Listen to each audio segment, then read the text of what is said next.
As-Sunnah, As-Sunnah, As-Sunnah Foundation. As-Sunnah, As-Sunnah, As-Sunnah Foundation. আসসালামু আলাইকুম ওয়া রাহমাতুল্লাহি ওয়া বারাকাতুহু। আলহামদুলিল্লাহ, সালাতু ওয়াসসালামু আলা রাসূলিল্লাহ বা'দ। সুপ্রিয় দর্শক শ্রোতা ভাই বোন, দেশ কিংবা প্রবাস যে যেখান থেকে দেখছেন, আপনাদের সকলকে সাদর আমন্ত্রণ জানাচ্ছি আস-সুন্নাহ ফাউন্ডেশন স্টুডিও থেকে। আপনারা দেখছেন আস-সুন্নাহ ফাউন্ডেশন আয়োজিত সাপ্তাহিক সরাসরি প্রশ্ন উত্তরমূলক অনুষ্ঠান শরঈ সমাধানের 256তম পর্ব। প্রিয় দর্শক, রমাদান উপলক্ষে আমাদের লাইভের সময় কিছুটা পরিবর্তিত হয়েছে বলতে পারি। প্রথমবারের মতো আমরা আজ জুমাবার বাদ আসর লাইভে এসেছি। যেহেতু জুমাবার বাদ আসরের সময়টা দোয়া কবুলের গুরুত্বপূর্ণ একটি সময় এবং সেই সাথে রমাদান মাস আবার ইফতারের পূর্ব মুহূর্ত, এতগুলো দোয়া কবুলের উপলক্ষের এই সময়টাতে আমরা দোয়া করতে ভুলব না। বিশেষ করে লাইভ অনুষ্ঠানটি আমরা ইফতারের 15 মিনিট আগে ইনশাআল্লাহ শেষ করার চেষ্টা করব কমপক্ষে, যাতে করে আমরা প্রত্যেকে যার যার মতো করে দোয়ায় মাশগুল হতে পারি। আর আজকে রমাদানের এই লাইভ অনুষ্ঠানটিতে হয়তো ঘন্টা ব্যাপী থাকা সুযোগ হবে না, কিন্তু আমরা 40 মিনিটের মতো আপনাদের সাথে লাইভে থাকার চেষ্টা অব্যাহত রাখবো যদি আল্লাহ তৌফিক দান করেন। প্রিয় দর্শক, আপনার যে কোনো জীবন ঘনিষ্ঠ জিজ্ঞাসা মন্তব্যের ঘরে লিখুন, আমরা ইনশাআল্লাহ আপনার প্রশ্ন উত্তর দেওয়ার আপ্রাণ চেষ্টা অব্যাহত রাখবো। আস-সুন্নাহ ফাউন্ডেশনের ইফতার বিতরণ কার্যক্রম চলছে সারা দেশব্যাপী। এখনও এই প্রজেক্টে কেউ শরীক হতে চাইলে সে সুযোগ আছে। সেই সাথে আমাদের অন্যান্য যে কার্যক্রমগুলো আছে সেগুলো যথারীতি চলমান আছে। চলুন আর বিলম্ব না করি আপনাদের প্রশ্ন উত্তর দেওয়ার আলোকিত ভুবনে আমরা প্রবেশ করি। ইতিমধ্যে আমার কাছে অনেকগুলো প্রশ্ন চলে এসেছে।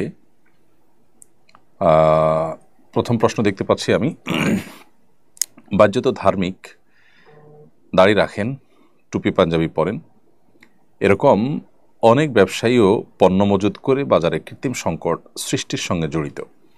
এদের কারণে ধার্মিকদের প্রতি সমাজের মানুষের বিরূপ ধারণা তৈরি হয়। অনেকে দাড়ি টুপি নিয়ে ট্রল করেন। এ বিষয়ে আপনার সুচিন্তিত মন্তব্য কামনা করছি। দেখুন, যারা মুখে লম্বা দাড়ি, মাথায় টুপি, গায়ে পাঞ্জাবি এবং নামাজ রোজা করেও মানুষের অসুবিধা তৈরি হয় এরকম কোনো কাজ করেন অথবা কৃত্রিম সংকট সৃষ্টি করবার জন্য মজুতদারি করেন, তারা একাধারে বকধার্মিকতার পরিচয় দিচ্ছেন। অর্থাৎ লেবাস সর্বস্ব কোনো দিন ইসলাম নয়, বরং ইসলামটা পূর্ণাঙ্গ জীবন ব্যবস্থা, সেটা তারা হয়তো বুঝতে অপারগ, অথবা তাদের এই লেবাসটা শুধুই বাণিজ্যিক বা ব্যবসায়িক স্বার্থে। দুটির একটি নিশ্চয়ই, হয় তারা ইসলামকে বোঝেননি, তারা মনে করেছেন ইসলামটা পোশাকই একটা ধর্ম, এটি তাদের একটি ভুল ধারণা, অথবা এটা তাদের বাণিজ্যিক একটি টুল মাত্র। একজন মুসলিম তিনি প্রকৃত অর্থে ধার্মিক তখনই হবেন যখন তিনি আল্লাহর হকের পাশাপাশি বান্দার হকের উপরে সচেতন হবেন। নবী সাল্লাল্লাহু আলাইহি ওয়াসাল্লাম যেখানে পরিষ্কারভাবে বলেছেন, আল মুহতাকিরু খাতি লা ইয়াহতাকিরু ইল্লা খাতি, অপরাধী ছাড়া কেউ কৃত্রিম সংকট সৃষ্টি করবার জন্য মজুতদারি করতে পারে না। মজুতদারি করাকে যেখানে নবী সাল্লাল্লাহু আলাইহি ওয়াসাল্লাম নিরুৎসাহিত করেছেন, সেখানে দাড়ি টুপি নিয়ে মজুতদারি করাটা এটা হলো একরকম ইসলামের সাথে তামাশার শামিল। দ্বিতীয়ত, আমরা আমাদের যে সমস্ত ভাই ব্রাদাররা যারা বাহ্যিকভাবে ইসলাম চর্চা করেন কিন্তু বেচাকেনা করতে গিয়ে, ব্যবসা বাণিজ্য করতে গিয়ে, অন্যান্য কাজকাম করতে গিয়ে তারা আল্লাহর বিধিবিধানকে মেনে চলছেন না, মানুষের কষ্টের কারণ হচ্ছেন, মানুষের অধিকার নষ্ট করছেন, তারা ইসলামটাকে ভালো করে যেন বোঝেন, ইসলামটাকে ভালো করে যেন শেখেন এবং জানার চেষ্টা করেন, সেই জন্য আমি তাদেরকে বিনয়ের সাথে অনুরোধ করছি। এই সমস্ত মানুষদেরকে যারা ধার্মিক মনে করেন, অনেক আলেম ওলামা আছেন তাদেরকে মসজিদ মাদ্রাসার সাথে অ্যাকোমোডেট করেন, তাদেরকে আমরা বলবো যে দিনের প্রকৃত রূপটা তাদের সামনে তুলে ধরার চেষ্টা করবেন। একজন মানুষ তিনি যখন বেচাকেনা করবেন, মানে ক্রেতা হবেন কিংবা বিক্রেতা হবেন, তখনও তাকে অন্যের অধিকার এবং সুবিধার দিকটা খেয়াল রাখতে হবে। আপনার আগের কম দামে কেনা জিনিসপত্র আপনি সরিয়ে রাখছেন, রমজানের দাম বাড়বে তখন আপনি সরিয়ে সেটা বিক্রি করবেন, পরিষ্কার এটি নাজায়েজ। বাজারের স্থিতিশীলতা রক্ষা করার জন্য শরিয়ার নির্দেশ, সরকারি নির্দেশ শুধু নয়, শরিয়ার নির্দেশ হলো আপনি বাজারে স্বাভাবিক আচরণ করবেন, অস্বাভাবিক আচরণ নয়। যা আছে সেটা বিক্রি করবেন, দাম যখন বাড়বে তখন আপনি বেশি দামে পণ্য কিনে সেটা আপনি বিক্রি করবেন সে দামেই।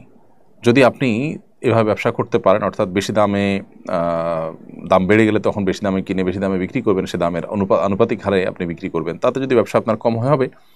কিন্তু যদি আপনি আগে থেকে মাল স্টক করে রেখে এরপর দাম বাড়ার পর বিক্রি করেন, তাহলে সেক্ষেত্রে এটা হবে কৃত্রিম সংকট সৃষ্টি করা। বিশেষ করে এই ধরনের মাল সরায় রাখার ফলে যে সংকট সৃষ্টি হয়, তার ফলেও দাম অনেক সময় বেড়ে যায়।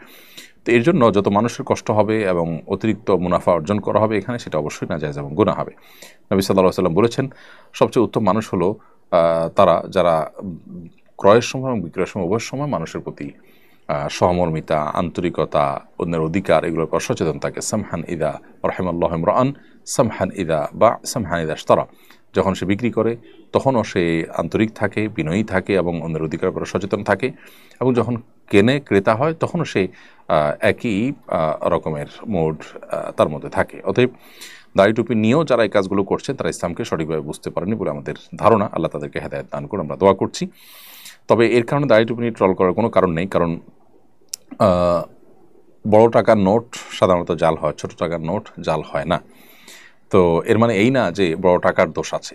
দাড়ি টুপি লাগালে মানুষ ভালো মনে করবে, কারণ দাড়ি টুপিওয়ালা মানুষ সাধারণত ভালো হয়ে থাকে। অতএব লেবাস যদি কেউ ধারণ করে এটা তার ত্রুটি, লেবাসের ত্রুটি না, বিধায় লেবাস নিয়ে ট্রল করাটা অবশ্যই অনুচিত।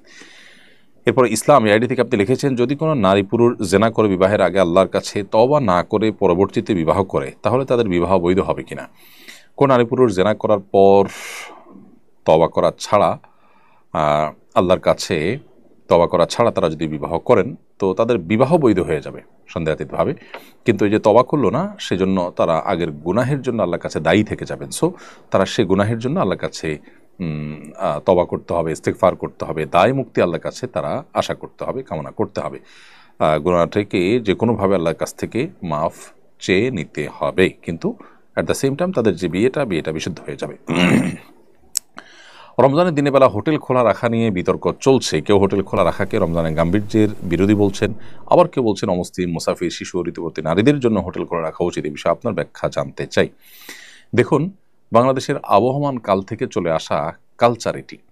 এদেশের সংখ্যাগরিষ্ঠ মানুষ মুসলমান, আর মুসলমানদের মধ্যে বেশিরভাগ মুসলমানরাই রোজা রাখেন, অর্থাৎ সমাজের প্রায় সবাই রোজা রাখে। সীমিত সংখ্যক মানুষ যারা অমুসলিম কিংবা যারা শিশু কিংবা নারী, ঋতুবতী নারী কিংবা মুসাফির আছেন, তাদের জন্য শরিয়া রোজা রাখার বাধ্যবাধকতা রাখেনি এবং তারা রাখেনও না। যার ফলশ্রুতিতে তাদের অধিকার বিবেচনা করে যদি হোটেল খোলা রাখা হয় এবং সেখানে রোজাদার ব্যক্তি যিনি আসলে দিনের বেলায় পানাহার থেকে বিরত থাকার চেষ্টা করছেন, তার চোখের সামনে খাবার তুলে ধরা নিশ্চয়ই তার যে মূল্যবোধ সেটার প্রতি অশ্রদ্ধা করার শামিল। সেই জায়গা থেকে হোটেল খোলা রাখা মৌলিকভাবে কোনো নাজায়েজ বিষয় নয়, বিশেষ করে যখন মুসাফির, শিশু, ঋতুবর্তী নারী এবং অমুসলিম অন্যদের কথা চিন্তা করা হবে, তখন হোটেল খোলা রাখা দোষের কিছু নয়। বাংলাদেশের মানুষরা দিনের বেলায়, বেশিরভাগ মানুষরাই, মুসলমানরাই দিনের বেলা হোটেল খোলা রাখাটাকে ভালোভাবে দেখে না, এবং এটা কেউ এখানে বল প্রয়োগ করতে আসেনি, বরং স্বপ্রণোদিত হয়ে এই কালচার বাংলাদেশে যুগ যুগ ধরে চলে আসছে। স্বপ্রণোদিত কালচার এবং স্বপ্রণোদিতভাবে মানুষ এটি করে রোজাদারদের প্রতি শ্রদ্ধা রেখে। কারণ একজন মানুষ রোজা রেখে দিনের বেলায় পানাহার করাকে তিনি গুনাহ মনে করছেন, আল্লাহ নির্দেশের কারণে তিনি খাচ্ছেন না, পানাহার করছেন না, সেখানে তার সামনে লোভ হতে পারে সেভাবে করে খাবার গুলাকে ওপেন তার সামনে তুলে ধরা, এটা তার যে আপনার মূল্যবোধ বা তার যে বিশ্বাস সেটার সাথে কিছুটা সাংঘর্ষিক হয়, সেজন্য স্বপ্রণোদিত এটি চলে আসছে। অতএব এই কালচারকে আমি চাপিয়ে দেওয়া কোনো কালচার তো বলতে পারি না। সো এটাকে যারা বিরোধিতা করছেন তারা, আমি মনে করি যে তারা যে কালচারাল ওয়ার বা কালচারাল বা সাংস্কৃতিক যুদ্ধ সেটা তারা চাপিয়ে দিতে চাচ্ছেন, একটা সংঘর্ষ তৈরি করতে চাচ্ছেন অহেতুক। আমি যতটুকু জানি বাংলাদেশের বিভিন্ন প্রান্তে হোটেল, চায়ের দোকান, বিভিন্ন কিছু খোলা থাকে, একটু পর্দা দিয়ে রাখা হয় যাতে করে রোজাদার যারা আছেন তাদের জন্য অসুবিধা তৈরি না হয়। তাছাড়া যারা অসুস্থ ব্যক্তি তাদের তো রোজা না রাখার সুযোগ আছে, তারা সেখানে পানাহার করবেন, অন্য কেউ দেখে তাদের প্রতি ধারণা পোষণ করবে না যে তারা মুসলমান হয়ে রোজা রাখেননি, তাহলে পারপাস তো সার্ভ হয়ে গেল। এখানে আলোচনার ইস্যুটা কেন তৈরি হলাম ঠিক বুঝলাম না।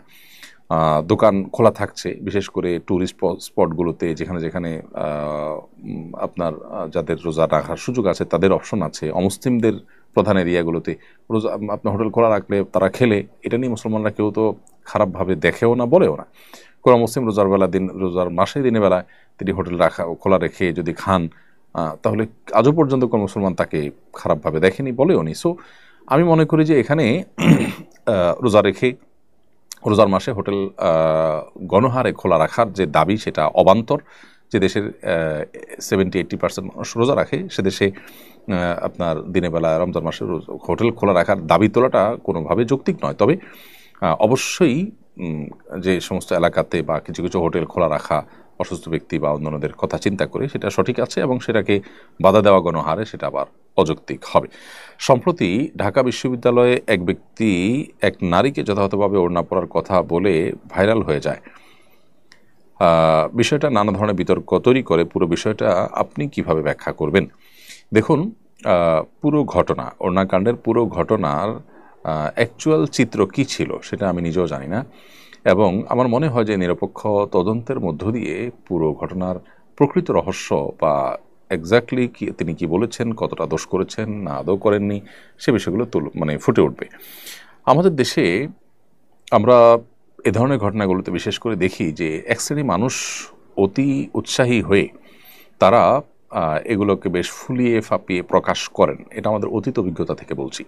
টিপকাণ্ডের কথা নিশ্চয়ই আপনাদের মনে আছে। টিপকাণ্ডে সেই পুলিশ সদস্যকে বরখাস্ত করা হয়েছে, সামাজিকভাবে তাকে হেনস্থা করা হয়েছে, হেয় করা হয়েছে, তার মানহানি হয়েছে। কিন্তু তদন্তের রিপোর্ট পরবর্তীতে বলেছে যে না, তিনি নির্দোষ সাব্যস্ত হয়েছেন। তাহলে এই যে তার নামে মিথ্যাচার করা হলো, জাস্ট একটা দাড়ি বিশিষ্ট মানুষ হওয়ার কারণে তার তিলকে তাল বানিয়ে প্রচার করে তার চাকরিচ্যুত করা হলো, মানসম্মান নষ্ট করা হলো, তার চাকরি ফিরে দেওয়া বা মানসম্মান ফিরে দেওয়ার কোনো স্কোপ কি আদৌ তৈরি হয়েছে? আদৌ কি সে কাজটি করা হয়েছে? আমরা কি সমাজের যে মানুষগুলো তাকে দোষী সাব্যস্ত করেছি, কালপ্রিট বানিয়েছি, তারা কি তার কাছে সরি বলেছি?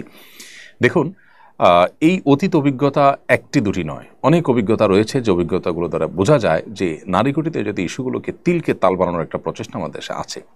এই ছেলে কতটা কি বলেছে আমরা জানি না, আমি ছেলেকে নির্দোষ বলছি না। আবার একই সাথে তাকে যেভাবে তুলোধনা করা হচ্ছে, সে আসলে এটার কতটা উপযুক্ত না উপযুক্ত আমি জানি না। তার দু একটা সাক্ষাৎকারে দু একটা ওয়ার্ড আমি যতটুকু জানি খুবই বাজে ওয়ার্ড তার মুখ থেকে বের হয়েছে, এটা পরবর্তীর কথা। আমি মূল ঘটনার কথা বলছি যে সেখানে কী ঘটেছে আমরা জানি না। তো এই ছেলের অ্যাপ্রোচ যদি ত্রুটি থাকে, তাকে নাসিহা করা যেতে পারে, তাকে শাসন করা যেতে পারে। সে দোষ করলে তার দোষের বিচারও হতে পারে, সন্দেহাতীতভাবে সেটি হওয়া উচিত। কিন্তু একই সাথে বিচার বিশ্লেষণ ছাড়া গণহারে একটা মানুষকে দোষী সাব্যস্ত করা, বিশেষ করে যখন দাড়ি বিশিষ্ট কেউ হয়, আর বিপরীতে যখন নারী থাকে তখন নারীকে চোখ বন্ধ করে ভিকটিম বানিয়ে ফেলা, এটা আমাদের সেটা কমন কালচার। গাড়ি অ্যাক্সিডেন্ট হলে যেরকম গায়ে নিচে চাপা পড়া মানুষটাকে চোখ বন্ধ করে ভিকটিম বানানো হয় আর ড্রাইভারকে চোখ বন্ধ করে দোষী সাব্যস্ত করা হয়, সব সময় যে এমনটি নাও হতে পারে, বরং অনেক সময় গাড়িতে চাপা পড়া মানুষটারই দোষ থাকতে পারে, ড্রাইভারের দোষ নাও থাকতে পারে। এই জিনিসটা আমরা বেমালুম ভুলে যাই। তো এই জন্য আমি আশা করব এই বিষয়ে যথাযথ তদন্ত হয়ে তারপর উপযুক্ত দোষী ব্যক্তিকে বিচারের মুখোমুখি করা হবে। আর দাওয়াতি কাজ যে যুবক করেছেন, তিনি দাওয়াতি কাজ করার প্রক্রিয়াতে যদি কোনো ভুল করে থাকেন, পদ্ধতিতে ভুল করে থাকেন, তো অবশ্যই সেখান থেকে অন্যদের শিক্ষা নেওয়া উচিত যে দাওয়াতি কাজ সঠিকভাবে করতে হয়, না হলে তার লাভের চাইতে ক্ষতি বেশি হয়। কিন্তু একই সাথে আমি পুরো বিষয়টাকে তদন্ত করে তারপরে প্রকৃত দোষী সাব্যস্ত হলে তার বিচারের দাবি করছি। এবং আমি যতটুকু জানি তিনি জামিনে মুক্ত হয়েছেন। অতএব জামিনে মুক্ত হলে এটাকে আবার দোষারোপ করা বা এটা নিয়ে আবার অনেক কথা বাড়ানোর কোনো কারণ নেই। তবে একই সাথে অতি উৎসাহী কিছু মানুষ তাকে আবার পাগড়ি পরিয়ে একেবারে যেভাবে তাকে অ্যাপ্রিসিয়েট করেছেন, সেটা নিয়ে অবশ্য যথেষ্ট আপত্তি তোলবার সুযোগ আছে। এই জায়গা থেকে যে এ ছেলের অ্যাপ্রোচটা সঠিক বেঠিক কী ছিল না ছিল জানা শোনা ছাড়াই শুধুমাত্র তিনি হয়তো আপনার ধার্মিক অথবা দাড়িধারী, সেই কারণে তাকে আমি অ্যাপ্রিসিয়েট করলাম। তার যদি কোনো ভুল হয়ে থাকে সেটাকেও তো সংশোধনে আনা উচিত। তো আমার মনে হয় পুরো বিষয়টা তদন্ত করে প্রকৃত চিত্রটা তুলে ধরা দরকার। তার আগ পর্যন্ত অন্তত কাউকে ভিকটিম আর কাউকে দোষী সাব্যস্ত করাটা এটা ইটসেলফ আর একটা মব জাস্টিস হয়ে যায় কিনা। রোজা রেখে হিজামা চিকিৎসা গ্রহণ করা যাবে কিনা? রোজা রেখে হিজামা চিকিৎসা করতে পারবেন। নবী করিম সাল্লাল্লাহু আলাইহি ওয়াসাল্লাম রোজা রেখে হিজামা চিকিৎসা নিয়েছেন, সেই জায়গা থেকে আপনি রোজা রেখে হিজামা চিকিৎসা করতে পারবেন। ফাহিমা খাতুন আপনি লিখেছেন, কালকে আমাদের এক্সাম আছে, রোজা রেখে কি নকল করা যাবে? ইন্না লিল্লাহি ওয়া ইন্না ইলাইহি রাজিউন। এমনিতেই তো নকল করা গুনাহের কথা। একজন ইমানদার, একজন মুসলমান তিনি পরীক্ষা নকল করতে পারেন না, এটা গুনাহ, আল্লাহ তাআলা আমাদের জন্য হারাম করেছেন। সেখানে রোজা রেখে রমজান মাসে সেটি করলে তার অপরাধের ভয়ভীতি আরও বেশি হবে, সন্দেহাতীতভাবে রোজার সম্মান নষ্ট হবে। যে মাসটা গুনাহ ত্যাগের মাস, সে মাসে গুনাহ করাটা হবে একরকম বিদ্রোহের মতো অপরাধ। সো অবশ্যই আল্লাহকে ভয় করা উচিত। এমনি মঈনুল হক আপনি লিখেছেন, আমি একজন ব্যবসায়ী, দোকান পরিচালনার কারণে নিয়মিত তারাবি পড়তে পারি না, তাতে কি আমার রোজার কোনো ক্ষতি হবে? ভাই মঈনুল হক, আপনি দোকান পরিচালনা করার কারণে তারাবি পড়তে পারেন না, এক্ষেত্রে আপনার দোকানে যদি একাধিক লোক থাকে তাহলে সেক্ষেত্রে পালা বদল করে আপনারা তারাবি পড়বেন। ব্যবসায়ীদের বিভিন্ন শপিং মলে, মার্কেটে তাদের সুবিধার্থে একাধিক টাইমে তারাবি নামাজ হয়ে থাকে। সো সেই তারাবির নামাজে কখনো আপনি গেলেন, কখনো আপনার কর্মচারী পাঠালেন, কখনো সহকর্মীকে পাঠালেন, এভাবে পাল্টাপাল্টি করে আপনি পড়ার চেষ্টা করা উচিত। আর যদি কোনো কারণে সেটা করতে না পারেন তো একাকী আপনি তারাবি পড়লেও আপনার তারাবি আদায় হয়ে যাবে। এমনি শাহিন লিখেছেন, অসুস্থতা থাকা অবস্থায় গিয়ে রোজা রাখা ফরজ।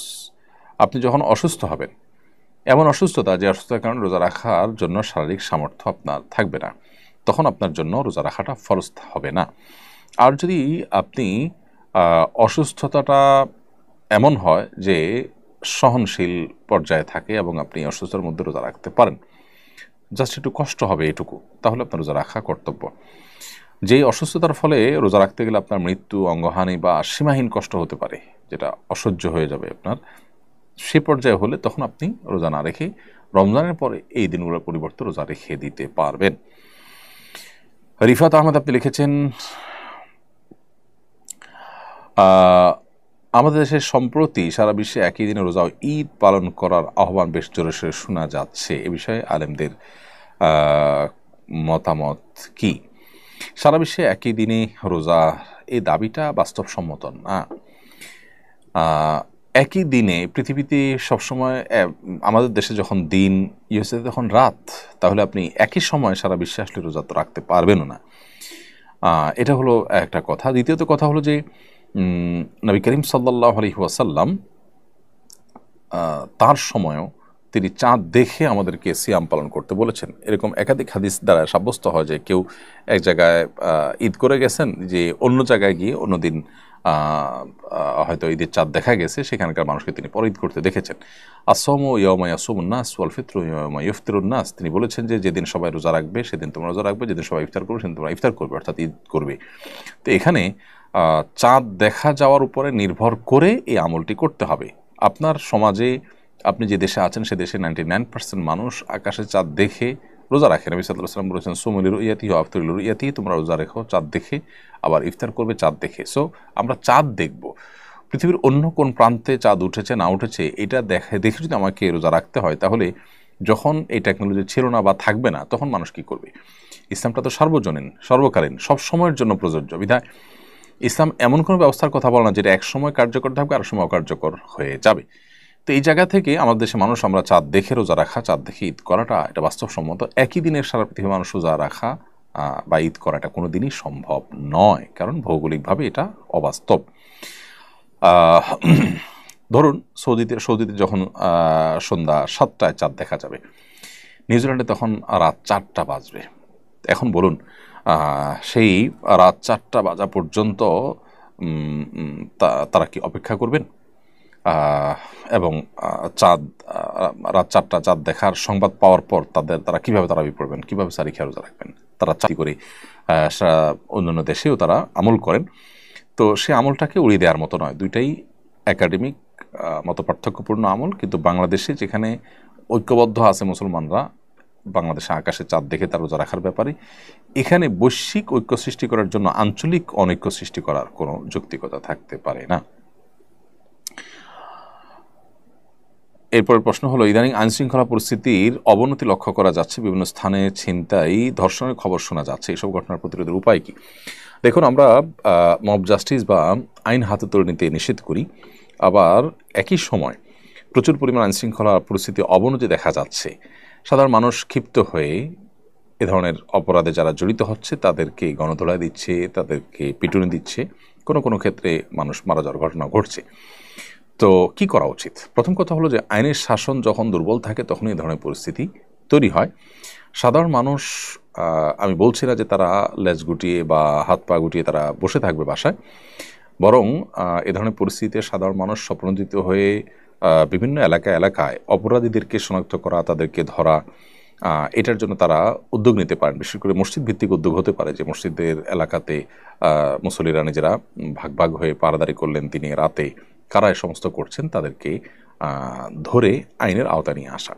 তারা যদি ধরপাকড় করে পুলিশে সোপর্দ করেন তাহলে সেক্ষেত্রে বিচারের মুখোমুখি হতে পারে এবং অনেকটা আতঙ্কিত হয়ে যাবে অপরাধীরা যখন সবাই সতর্ক হবে। আমার মনে হয় এটা আশু সমাধান। আর স্থায়ী সমাধান তো সন্দেহভাবে আমাদের আইনের যে শাসন সেটাকে শক্তিশালী করা। একটা দেশ অস্থিতিশীল হলে আমরা সবাই ক্ষতিগ্রস্ত হব। সেই জায়গা থেকে আমাদের সবারই উচিত দায়িত্বশীল আচরণ করা। আর যদি আইন হাতে তুলে নেওয়ার মতো ঘটনা ঘটে তাহলে যেটা হবে যে আজকেই কোনো একটা পত্রিকা দেখলাম যে কোনো দম্পতি তারা কোনো একটা রিসোর্ট বা এরকম কিছু কুয়াকাটার দিকে সম্ভবত সেখান থেকে তারা বের হয়েছেন এবং তাদেরকে অবৈধ সম্পর্ককারী মনে করে গণপিটুনি দেওয়া হয়েছে। পরবর্তীতে জানা গেল তারা স্বামী স্ত্রী, তাদের কথাই তাদেরকে শুনতে দেওয়া হয়নি এবং তাদের কথা বিশ্বাস করা হয়নি। তো এইভাবেই সবাই যদি যার যার মতো করে বিচার করা শুরু করি আমরা, বা সবাই যদি আইন হাতে তুলে নিই, তাহলে সেক্ষেত্রে অনেক অনভিপ্রেত ঘটনা ঘটবে এবং বিশৃঙ্খল হবে। এই জন্য আইনশৃঙ্খলা পরিস্থিতির অবনতিতে আমরা এলাকায় পাহারাদারির ব্যবস্থা করতে পারি স্বপ্রণোদিত হয়ে। এতে আমরা সওয়াব লাভ করব, আল্লাহর কাছে আজরের আশায় করলে আমরা আজর পাবো, বিনিময় পাবো ইনশাআল্লাহ। সেই সাথে এটার একটা আশু সমাধানের পথ হতে পারে। প্রিয় দর্শক, দেখতে দেখতে অনুষ্ঠানে আমরা ছোট্ট একটা বিরতিতে যাওয়ার সময় হয়েছে। বিরতির পর আবার ফিরে আসবো, আশা করছি আমাদের সঙ্গে থাকবেন ইনশাআল্লাহ তাআলা। সুন্নাহ ফাউন্ডেশন মসজিদ কমপ্লেক্স ও ইসলামিক সেন্টার একটি লালিত স্বপ্ন। ইনশাআল্লাহ শিক্ষা, সেবা ও দাওয়া সহ ফাউন্ডেশনের বহুবিধ কার্যক্রমের কেন্দ্র হবে এই কমপ্লেক্স। ঢাকার নতুন বাজারের অদূরে কেনা জমিতে শীঘ্রই নির্মাণ কাজ শুরু হবে ইনশাআল্লাহ। সাদাকায়ে জারিয়ামূলক এই প্রকল্পে শরীক হতে পারেন আপনিও। বিরতির পর আবারও আপনাদেরকে স্বাগতম জানাচ্ছি শরীর সমাধান অনুষ্ঠানে। আমরা বিরতির আগে অনেকগুলো প্রশ্ন উত্তর দিয়েছি। এই মুহূর্তে আমি যে প্রশ্ন দেখতে পাচ্ছি সেটি হলো, বাংলাদেশের কিছু কিছু এলাকায় একদল লোক সাহারির সময় রাস্তায় হেঁটে হেঁটে কাওয়ালি গেয়ে সাহারির জন্য ডাকেন। তরুণরা এই ধরনের কাজে উৎসাহ বোধ করেন, এলাকার মানুষরাও একে উপভোগ করেন। এভাবে ডাকাডাকিকে আপনি কিভাবে দেখছেন? যদি খালি গলায় কাওয়ালি গান, তার গানের কথার ভিতরে খারাপ কিছু না থাকে, তাহলে মৌলিকভাবে গাওয়া দোষের নয়।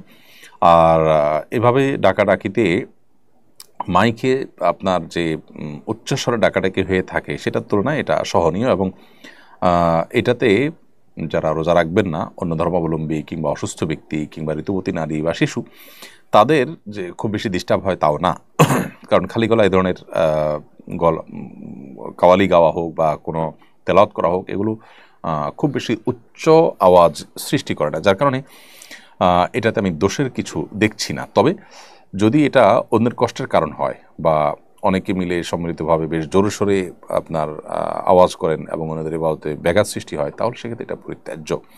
দেখতে হবে যে এটার মাত্রাটা কী এবং কী পদ্ধতিতে করা হচ্ছে। মৌলিকভাবে যদি মাত্রাজ্ঞান মাথায় রেখে এবং মিউজিক ছাড়া এটা করা হয়, তাহলে সেক্ষেত্রে নাজায়েজ হওয়ার কোনো কারণ নেই।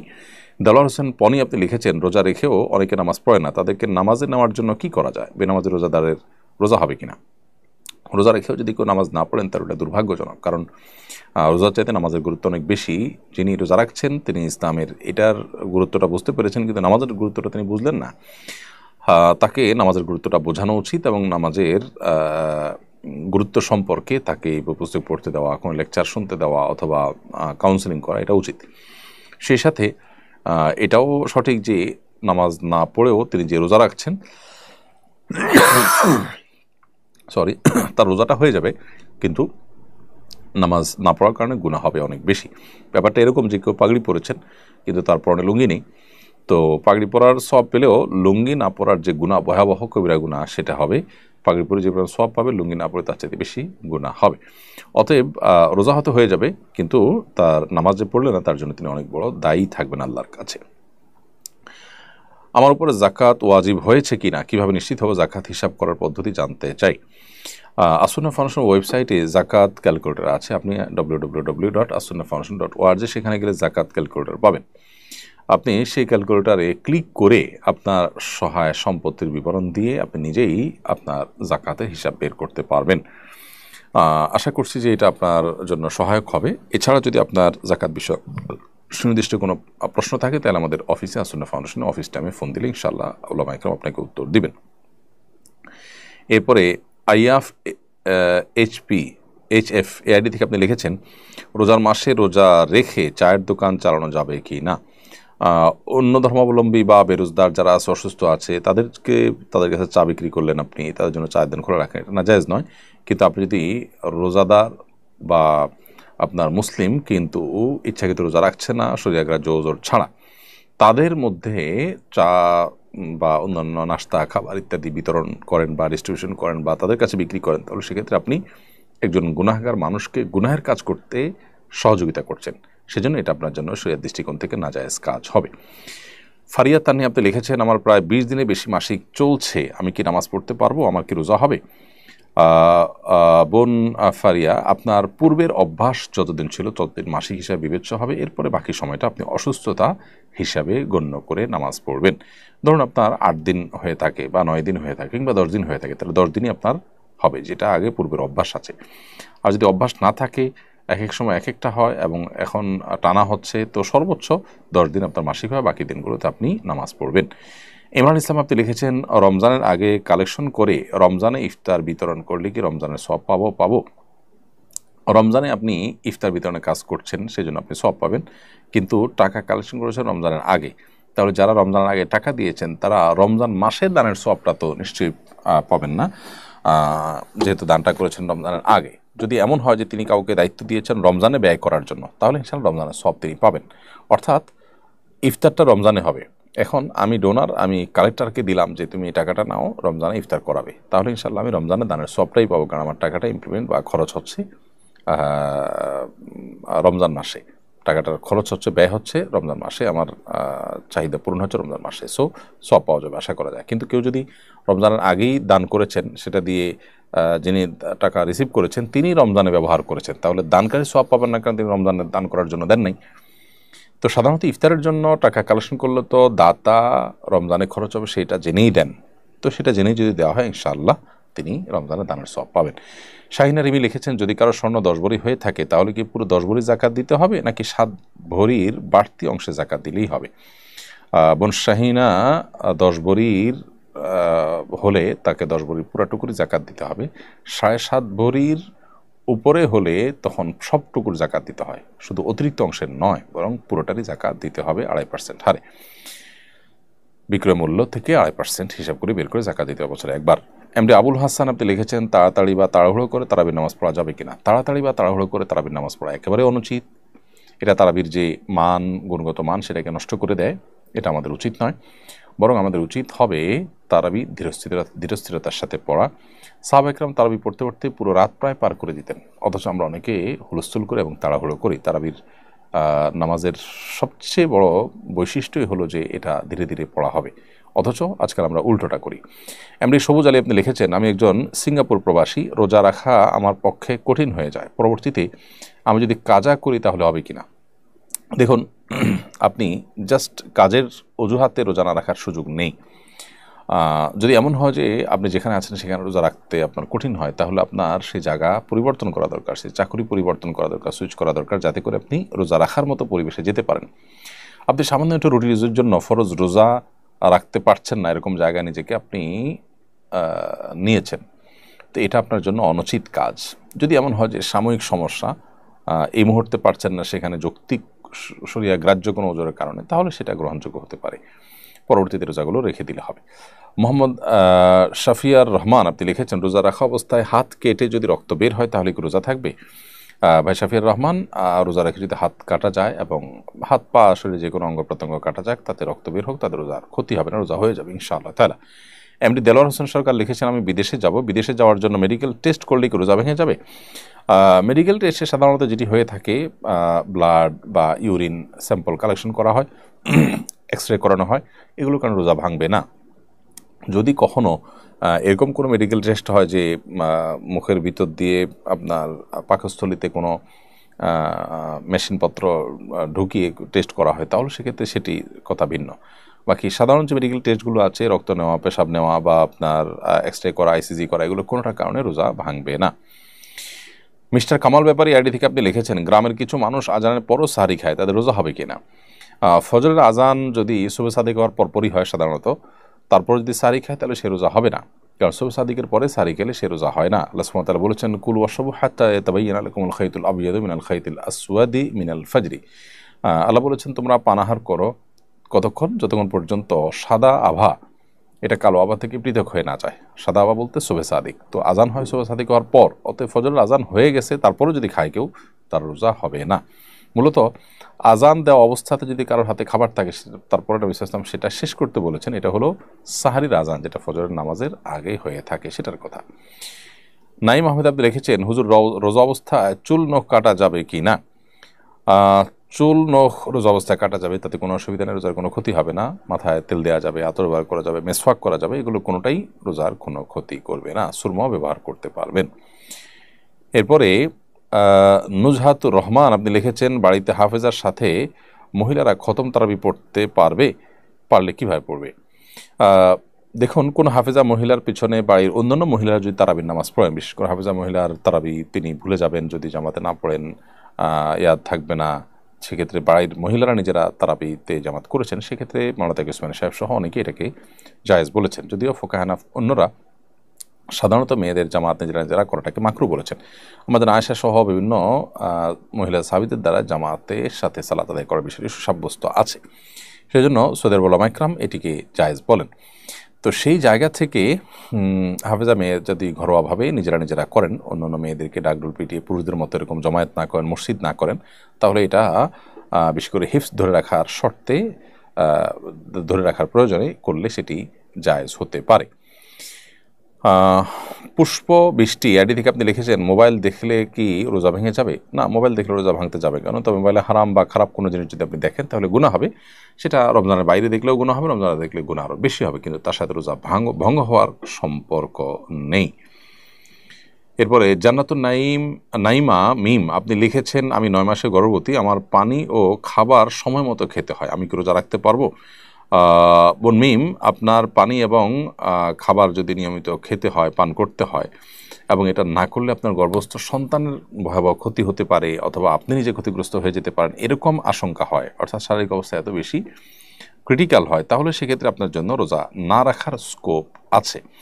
কিন্তু এটা আপনাকে নিশ্চিত হইতে হবে দিনদার এবং অভিজ্ঞ ডাক্তারের মাধ্যমে। যে ডাক্তার দিনদার না, যিনি রোজার গুরুত্ব বুঝেন না, তিনি হয়তো বলবেন যে না, এটা আপনাকে করতে হবে। এই জন্য দিনদারিতাও বুঝেন, আবার ডাক্তারিও বুঝেন, এরকম ডাক্তার যদি আপনাকে পরামর্শ দেন, তাহলে সেক্ষেত্রে আপনি পানাহার করতে পারেন এবং পরবর্তীতে এই রোজাগুলো আপনি রেখে দিবেন।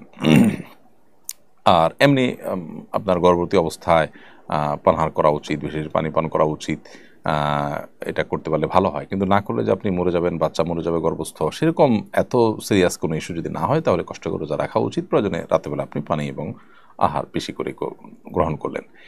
এমনি আবুবকর সিদ্দিক লিখেছেন, যদি ওয়াক্তের আগে আজান দেওয়া হয় তাহলে কি আজান আবার দেওয়া লাগবে? ওয়াক্তের আগে আজান দিলে সে আজান তো হবে না, কারণ আল্লাহ তাআলা বলেছেন, ইন্না সলাতা কানাত আলাল মুমিনিনা কিতাব মাওকুতা, নিশ্চয় নামাজ ইমানদারদের নির্দিষ্ট সময় পড়াটাকে অপরিহার্য করা হয়েছে। সো সময়ের আগে যদি আজান দেওয়া হয়, সে আজান কিন্তু আজান হিসাবে গণ্য হবে না, ওই ওয়াক্তের আজান হিসাবে গণ্য হবে না, বিদেশে আজানটা ওয়াক্ত হওয়ার পর আবার দেওয়া দরকার।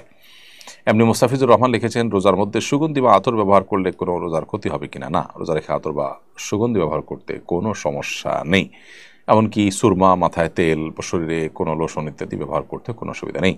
তানভীর খান লিখেছেন, রোজা রেখে কি ফ্রি ফায়ার গেম খেলা যাবে কিনা? কোনো প্রকার গেমসই রোজা রেখে খেলা উচিত নয়, কারণ এটা অনর্থক কাজ। ইমানদার এমনিতেই অনর্থক কাজ থেকে বিরত তাকে থাকতে হবে। আল্লাহ বলেছেন, সফল মুমিনদের বৈশিষ্ট্য হলো ওয়াল্লাযীনা হুম আনিল লাগবি মুআরিদুন, যারা অনর্থক অহেতুক কাজ থেকে বিরত থাকবে।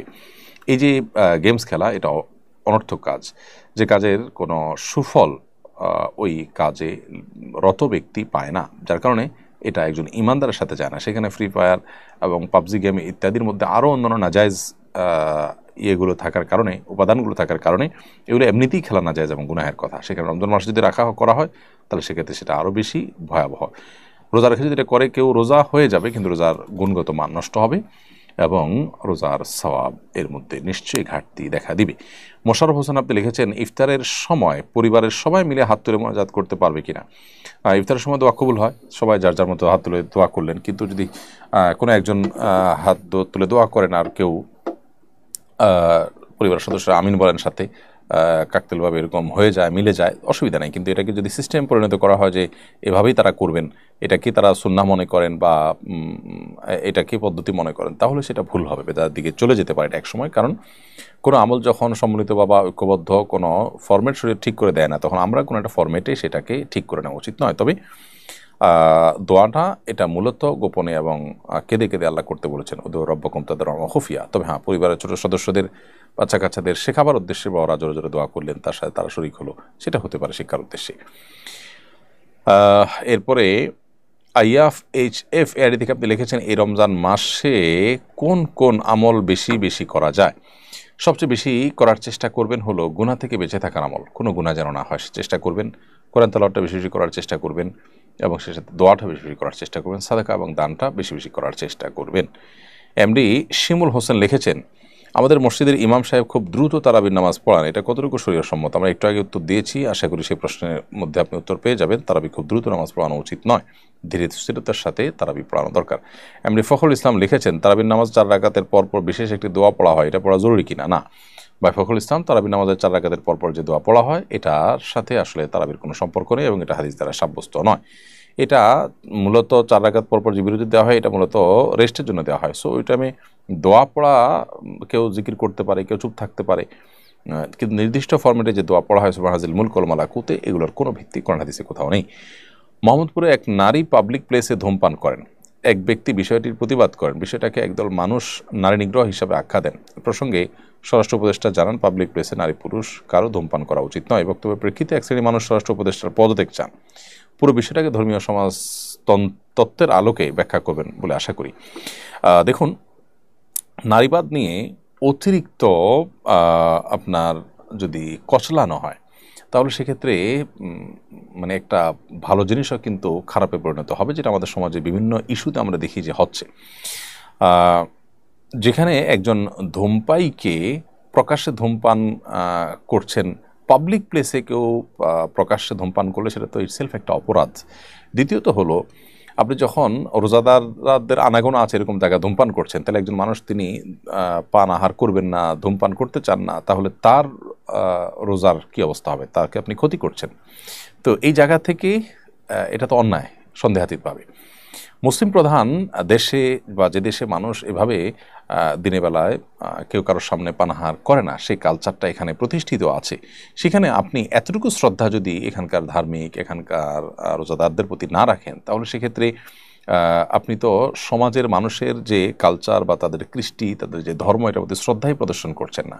তো এই ধরনের অশ্রদ্ধা প্রদর্শনকারী মানুষ যারা আছে, তারা সমাজকে নানা সময় ছোটোখাটো ইস্যুকে অনেক বড় করে তারা অস্থিতিশীলতার দিকে নিয়ে যায়। স্বরাষ্ট্র উপদেষ্টা খুব সঠিকই বলেছেন এবং এক্ষেত্রে স্বরাষ্ট্র উপদেষ্টাকে আমাদের সমর্থন করা কর্তব্য। এবং যারা সীমা লঙ্ঘন করছেন, সমাজের খুবই সীমিত সংখ্যক মানুষ, তারা আমি আশা করব যাদের বোধোদয় হবে যে তারা কেউ যদি রোজা না রাখেন, সেটা একান্ত তার ব্যাপার, তিনি আল্লাহর সাথে বুঝবেন, কিন্তু প্রকাশ্যে অন্য রোজাদারদের সামনে অন্তত তিনি এই কাজটি করতে পারেন না। এটা তাদের যে রোজা, সেটার প্রতি অশ্রদ্ধার শামিল এবং রোজা রেখে তিনি ধূমপানাহার বর্জন করা তার জন্য ফরজ কর্তব্য করেছেন, আপনি তার সেই কর্তব্যে বাধা দিচ্ছেন, কোনো অবস্থাতে এটা গ্রহণযোগ্য হতে পারে না।